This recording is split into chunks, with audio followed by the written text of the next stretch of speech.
ఎప్పుడైతే ఈ కళింగరాజు యొక్క పెద్ద కొడుకైన శక్రదేవుడు చనిపోయాడో ఇంకా ఇమీడియట్లీ కళింగరాజులకి ఒక రకంగా భయం వేసింది.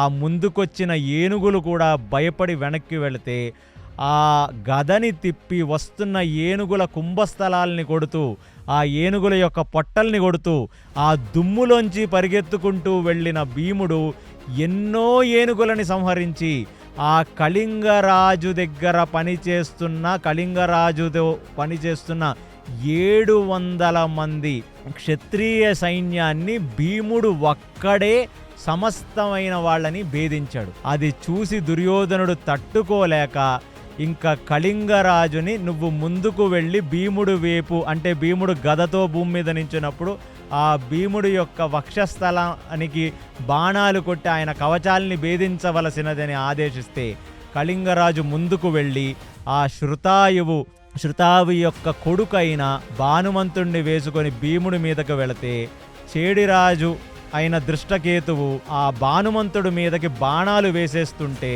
ఆ బాణాలకి కౌంటర్గా శృతాయువు దృష్టకేతువు మీదకి భయంకరమైన బాణవర్షం కురిపిస్తే 1 నిమిషం దృష్టకేతువు అక్కడ రథం మీద పడిపోయి తన యొక్క కవచాన్ని అడ్డు పెట్టుకొని అలా ఉండిపోయాడు. ఇప్పుడు కళింగరాజుకి భీకరమైన కోపం, ఎందుకంటే తన కొడుకైన శక్రదేవుణ్ణి చంపేశాడు. ఇప్పుడు భీముడు ఎలాగైనా ఇవాళ చస్తే భీముడు చావాలి లేదా నేను చావాలనేటట్టుగా భీకర యుద్ధం చేస్తుంటే ఫస్ట్ భీముడు ఆ ఏనుగు మీద కూర్చున్న భానుమంతుడుని పట్టుకొని ఏనుగు యొక్క తొండాన్ని పట్టుకొని ముందుకు లాగితే ఏనుగు ఒక్కసారిగా బ్యాలెన్స్ దెబ్బతింటే ఏనుగు యొక్క నెత్తి మీదకు దూకి ఆ ఏనుగు యొక్క కుంభస్థలంలో ఒక కత్తిని దింపి భానుమంతుడు కళ్ళల్లో చూసి భానుమంతుడి యొక్క మెడ పట్టుకొని మెడ తిప్పేస్తే ఒక్కసారిగా ఏనుగు మీదనే భానుమంతుడు వెనక్కిలాగా పడిపోయాడు. కళింగరాజు యొక్క 2 కొడుకులు అక్కడే చనిపోయారు.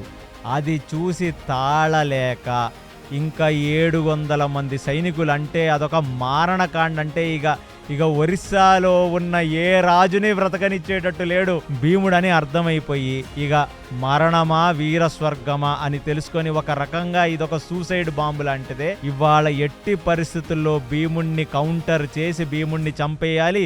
ఇక నా 2 కొడుకులు చనిపోయిన తర్వాత, ఇంతమంది రాజులు చనిపోయిన తర్వాత ఇక్కడి నుంచి వెనక్కి తిరిగి వెళ్ళేది లేదని ఆ భీముడు మీదకి దూసుకు వచ్చేస్తుంది. భీముడు కిందున్నాడు.